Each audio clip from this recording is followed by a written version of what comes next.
咁大家好，我哋要講嗰個咧就係智能環境系統啦。主題就係智能環境系統硬件配置同埋記錄程式碼嘅深度分析嘅咯。首先我哋要講下核心系統功能。佢嘅系統狀態咧就要持續監控嗰個環境同埋濕度變化嘅咯，同埋禍害偵測可以透過俾信號捕捉嗰個濃煙度有害濃度咯。佢會然後主動警告觸發條件之後會即時有害氣體語音合成嘅報告嘅咯。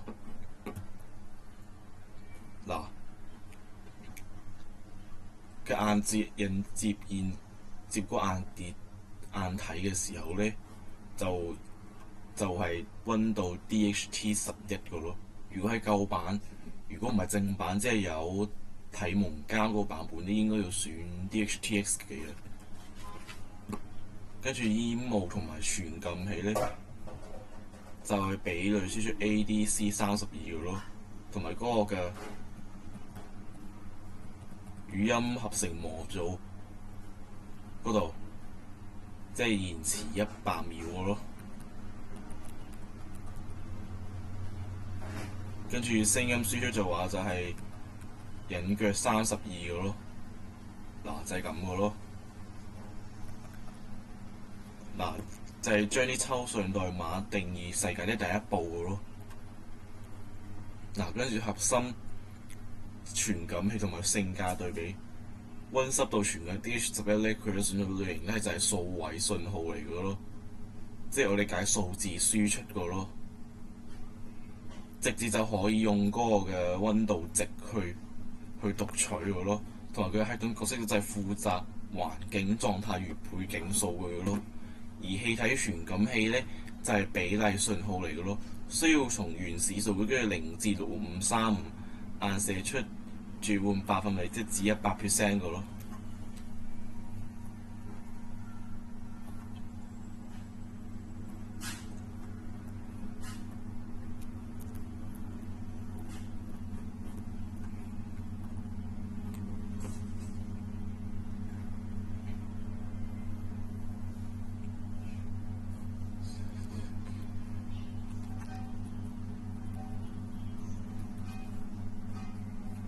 就係我哋之前講嗰個模擬輸出，支持模擬輸出呢個範圍咧就係有0至65535嘅咯。仲有支持模擬信號輸出咗都係0至65535嚟嘅。要記住呢兩個嘢咧，就係0至65535，同埋要記住模擬輸出 PWM 的隱腳就係0至32嘅咯。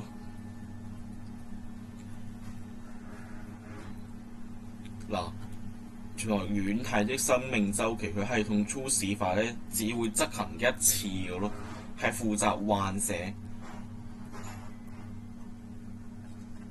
醒嗰個嘅語言嗰個嘅 TX 幾多個咯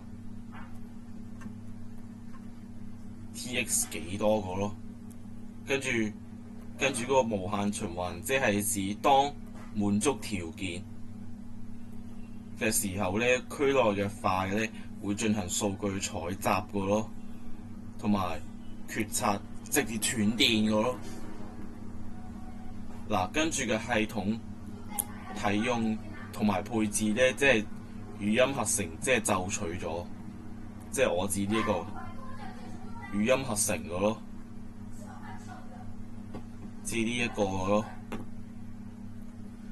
同埋 DHT。如果係舊版就話咧，應該就選 DHTX11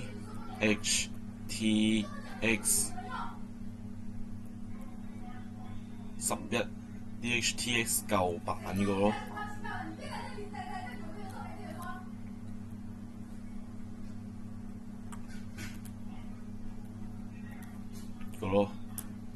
跟住仲有嗰個數據採集同埋轉換個咯。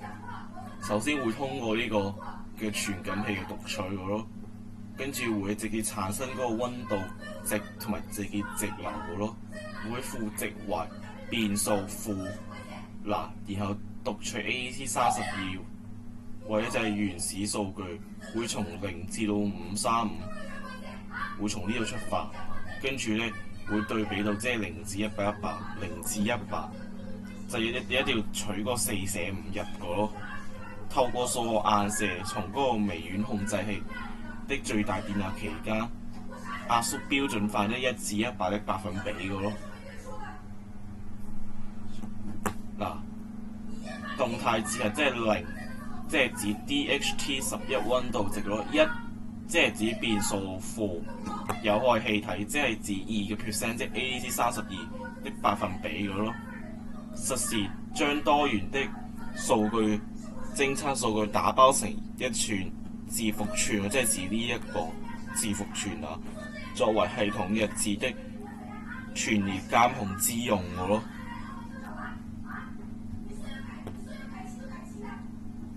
同埋警報觸發條件1，即係要 F， 即係指變嘅咯。例如呢一個嗰個語音合成嘅條件咧，就係需要大於40個咯。要觸發語音有害氣體，即係如果同埋執行呢一度，同埋要強制系統延遲100秒嘅咯。警報觸發系統2，即係要來源 F， 即係來源指比例氣體1至100，即係要大於呢一個65。動作要再次將嗰個語音合成要變為個內容，必須內容要注意，唔可以係其他內容，一定要係有害氣體。嗱，想像下呢一個，從呢個0開始去到呢一度，好咯。系統穩定機制即係延遲機制咯。為咗要防止系統阻塞咧，就要釋放微型控制器資源，避免限速而100% 效能引致宕機嘅咯。跟住語音合成，語音的完整性咯。當如果語音條件持續滿足，延遲避免指令連續高頻觸發而產生破音同埋卡頓嘅咯，即係指呢一個。要確保數據嘅穩定性咧，要給予 DHT11 同埋 ACD 轉換器充足了下一次嘅採進，即係要避免嗰個數據嘅波動嘅載動嘅咯。嗱，跟住嘅系統嘅生命周期咧，我呢度有個流程圖。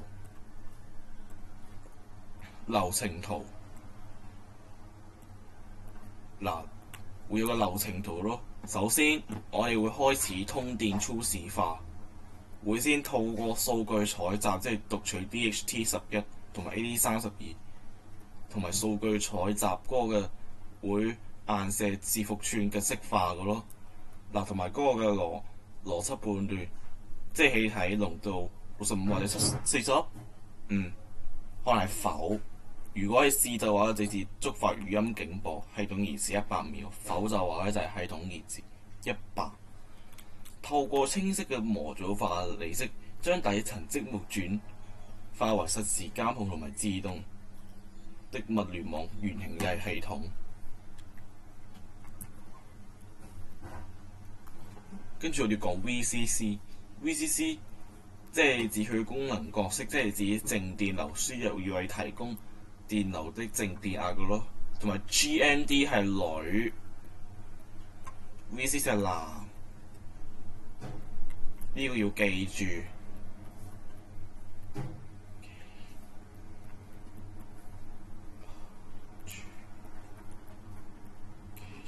VCC 係男，GND 係女，呢個係男定係女？要記住呢兩類嘢，同埋接地同埋接線電流嘅歸宿就所以有零至參考必點。今日嘅分享講到呢度，拜拜。